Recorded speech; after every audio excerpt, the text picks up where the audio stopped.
So hello guys, welcome back to our channel explore by Rahul. Guys, आज मैं आप सभी के इतने ज्यादा रिक्वेस्ट की वजह से दोबारा से सुप्रीम कोर्ट एम्पायर के नए एपिसोड्स को लेकर आ चुका हूँ। तो बिना वक्त जाया किए एपिसोड 92 को जल्दी से स्टार्ट करते हैं। तो जैसे कि हमने पिछले एपिसोड पर देखा था, मुइयान ने अपने सभी स्टूडेंट्स की ट्रेनिंग के लिए उन सभी को लेफेंग पगोड़ा के अंदर बुलाया था। फिर उन सभी ने पिग मॉन्स्टर्स से फाइट करना स्टार्ट कर दिया था। फिर हमने सियाओफेंग को देखा था, जो मास्टर होंगचेंग को वेपन्स को स्ट्रॉन्ग और फ्लेक्सिबल बनाने की सही तरीका बता देता है, जो सुनकर तो मास्टर होंगचेंग काफी ज्यादा खुश हो गए थे। फिर उन्होंने सियाओफेंग को एक सलाह दी थी।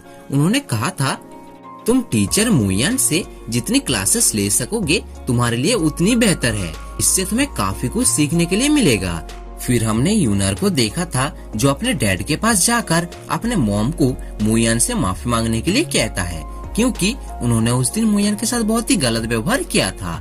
अब आगे तो नेक्स्ट एपिसोड की स्टार्टिंग पे हम देखते हैं, लेफेंग पगोड़ा के अंदर मुइयान के सभी स्टूडेंट्स बहुत ही बेहतरीन तरीके से उन पिग मॉन्स्टर्स को मार रहे थे। साथ ही साथ वो इस फाइट में एक दूसरे की काफी ज्यादा मदद भी कर रहे थे, जिसकी वजह से ये सभी बड़ी ही आसानी से उन पिग मॉन्स्टर्स को मार पा रहे थे। अब मुइयान को ये सब देखकर काफी ज्यादा अच्छा लगता है। वो कहता है कि ये सभी बहुत ही जल्द ही अपने प्रैक्टिस करने के तरीके को बहुत ही अच्छे से समझ चुके हैं, जिसकी वजह से इनके नेक्स्ट फ्लोर पर जाने का टाइम आ चुका है। और जहाँ तक मुझे पता है, ये सीनियर क्लास की मैच भी मास्टर्स की ही मैच है। और अगर मैंने अपने कल्टीवेशन को इंक्रीज नहीं किया तो ये मेरे स्टूडेंट्स के लिए भी काफी ज्यादा प्रॉब्लम खड़ी कर सकता है। इसीलिए मुझे जल्द ही अपने लेवल को अपग्रेड करना होगा। जिस पर लिनसानियो कहता है, ये बात तो तुमने बिल्कुल सही कही है। तो तुम अपने कल्टीवेशन को किस तरह से इंक्रीज करने की प्लानिंग बना रहे हो? इस पर मुइयान मुस्कुराते हुए कहता है, मैंने लास्ट टाइम आर्थ बियर किंग से मुलाकात की थी। वो बहुत ही ज्यादा पावरफुल था। मुझे उसके पास दोबारा से वापस जाना होगा। ये सुनकर लिनसानियो चौंकते हुए कहता है कि तो ठीक है, पर तुम्हें अपने सेफ्टी का पूरा ध्यान रखना पड़ेगा, क्योंकि वो कोई मामूली बीस्ट नहीं बल्कि स्पिरिचुअल 8 रिफ्ट रेलम के प्रैक्टिशनर जितना पावरफुल बीस्ट है। इस पर मुइयान कहता है, पिछली बार जब मैंने उससे फाइट की थी तब मैं लापरवाह था, जिसकी वजह से मैं उससे हार गया। पर इस बार मैं डेफिनेटली उस स्टूपिड बियर बीस्ट को जरूर हराऊंगा। मैं उस साले को बिल्कुल भी नहीं छोड़ूंगा। इसके बाद सीन शिफ्ट होता है और हम मुइयान को उस बियर किंग से फाइट करते हुए देखते हैं, जहाँ पर मुइयान पहले तो उससे बहुत ही बुरी तरह से पिट रहा था। जिस पर मुइयान गुस्से से कहता है कि तुम सिर्फ अकेले हो जिसने मुझे यहाँ पर वापस आने पर मजबूर किया है। इस बार मैं तुम्हें नहीं छोड़ूंगा और मैं इस बार तुम्हारे दोनों टांगों को ही काट दूंगा। ये कहकर मुइयान अपने स्वॉर्ड को बाहर निकालता है। फिर उसकी ओर बड़ी तेजी के साथ जाकर स्वॉर्ड थ्रो हेवेंस टेक्निक का यूज करके उस पर अटैक कर देता है। फिर कुछ घंटे बीत जाने के बाद मुइयान लेफेंग पगोड़ा से बाहर आता है, जहाँ पहले से ही लिनसानियो उसका इंतजार कर रहा था। इसके बाद हम मुइयान को देखते हैं, जिसकी हालत काफी खराब हो चुकी थी। इसके बाद हमें पता चलता है कि यहाँ पर मुइयान लगातार 15 दिनों से ट्रेनिंग ले रहा था, सिर्फ और सिर्फ अपने स्किल्स को बेहतर करने के लिए। फिर यहाँ पर मुइयान लिनसानियो से कहता है, सीनियर क्लास का मैच स्टार्ट होने वाला है ना? जिस पर लिनसानियो से बताता है, कल सीनियर क्लास की फर्स्ट राउंड का फर्स्ट फाइट स्टार्ट होगा। कल पोयुन माउंटेन पर 18 क्लासेस फाइट करने के लिए जाएंगी, जिनमें से सिर्फ 10 क्लासेस ही क्वालिफाई कर पाएंगे, जिसकी वजह से इन 18 क्लासेस को काफी ज्यादा मेहनत करनी होगी ताकि ये टॉप 10 रैंक पर पहुंच सके। ये सुनकर मुइयान कहता है, ओह, तो उनमें से आधे क्लासेस को कट कर दिया जाएगा। इसके बाद मुइयान लिनसानियो से कहता है, चलो हम यहाँ से चलते हैं, क्योंकि मुझे ऐसा लगता है कि कोई न कोई हमारे स्टूडेंट्स को वहाँ पर जरूर तंग करने की कोशिश करेगा। इसके बाद सीन शिफ्ट होता है और हमें अगले दिन का सीन दिखाया जाता है, जहाँ मुइयान और लिनसानियो कंपटीशन वाली जगह पर मास्टर होंगचेंग से मिलने के लिए आ गए थे। जहाँ मास्टर होंगचेंग मुइयान को देखकर कहते हैं, मुइयान, तुम बहुत ज्यादा लेट हो चुके हो। ऑलरेडी तुम्हारे स्टूडेंट्स कंपटीशन के लिए माउंटेन के अंदर एंटर हो चुके हैं। जिस पर मुइयान कहता है, मास्टर होंगचेंग, आज मैं तभी बीच में एक टीचर उसे रोकते हुए कहता है कि मास्टर मू, आज तुम पहले दिन की फर्स्ट मैच पर लेट आए हो, और क्या तुम सच में इसकी वजह से प्राउड महसूस कर रहे हो?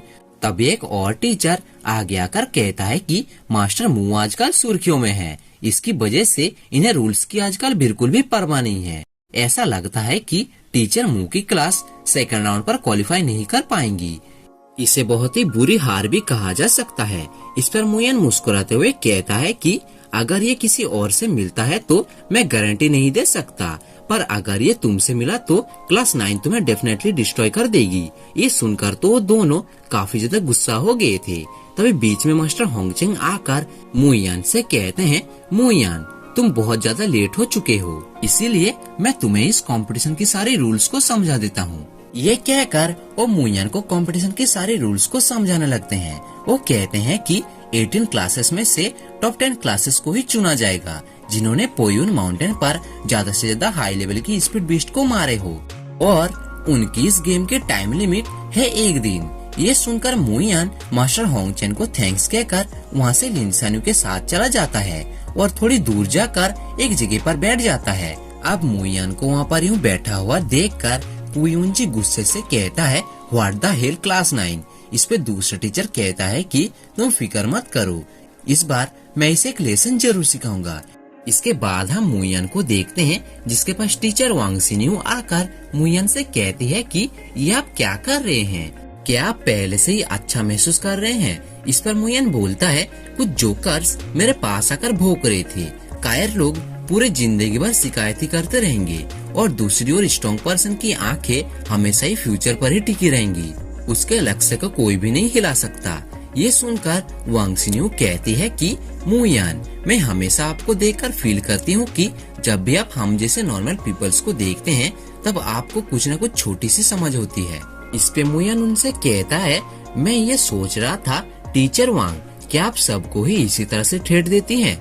इस पर वांग सिन्यू चौंकते हुए कहती है कि आप ऐसे कहते हैं जैसे मानो आप मेरे आइडेंटिटी के बारे में पहले से ही जानते हैं, गेस करिए। जिस पर मुयान कहता है कि मुझे गेस करने की कोई भी जरूरत नहीं है, तुम टियान्यून कॉन्टेंट की ग्रेट पावर्स वाले एल्डर की डॉटर हो, क्योंकि उस कॉन्टेंट में ही कुछ ऐसे मुट्ठी भर लोग हैं जो उस पावरफुल पॉइजन का इस्तेमाल करना जानते हैं। गाइस, अगर तुम सभी को याद नहीं है तो मैं तुम सभी को बताना चाहूंगा, असल में कुछ टाइम पहले वांग सिन्यू की बहन को एक बहुत ही पावरफुल पॉइजन दिया गया था जिसे सिर्फ टियान्यून कॉन्टेंट के लोग ही बनाना जानते हैं, और वो पॉइजन इतना ज्यादा खतरनाक था कि कोई भी उसका इलाज नहीं कर पाया था। फिर एंड मोमेंट पर मुयान जाकर वांग सिन्यू की बहन की पूरी शरीर से उस पॉइजन को बाहर निकाल देता है, इसीलिए तभी मुयान को पता चल गया था कि ये पॉइजन यहाँ का नहीं है, इसे टियान्यून कॉन्टेंट से लाया गया है। अब वांग सिन्यू वहाँ पर कहती है कि मास्टर मू, जब आपको हमारे आइडेंटिटी के बारे में पता लग ही गया है तब मैं आपसे उम्मीद करूंगी कि आप मेरी बहन सिनिया के ज्यादा क्लोज नहीं जाएंगे।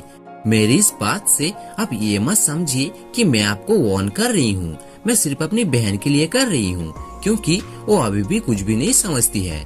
इस पे मुयान कहता है कि टीचर वांग, पर आपने ही तो अपनी बहन को मेरे पास छोड़ दिया था, पर आप बिल्कुल भी फिक्र मत कीजिए, मैं सिर्फ उसकी पढ़ाई और सेफ्टी की जिम्मेदारी लूंगा, और जहाँ तक किसी और चीज का बात है मैं उसकी जरा से भी परवाह नहीं करता। इसके अलावा मैं वर्ल्ड के किसी भी पावर से नहीं डरता, इसलिए आपको भी परेशान होने की कोई भी जरूरत नहीं है। आपकी बहन मेरी नजर में बस एक आम इंसान है, उसके लिए मेरे दिल में कोई भी एक्स्ट्रा फीलिंग्स नहीं है। ये सुनकर वांग सिन्यू राहत की सांस लेती है और वहाँ से खुश होते हुए चली जाती है। इधर हम मुयान को देखते हैं जो ये सब बातें कहने की वजह से काफी ज्यादा इमोशनल हो गया था, जिसकी वजह से वो उसकी डार्लिंग मिस क्वीन के बारे में याद करने लगता है। फिर वो सोचता है, मिस याओ तुम मेरे लिए इंतजार करो, मैं तुम्हारे पास जल्द ही आऊंगा। और इसी के साथ ये एपिसोड यहीं पर एंड हो जाता है। तो मिलते हैं इसके नेक्स्ट एपिसोड पर, तब तक के लिए टाटा बाय बाय।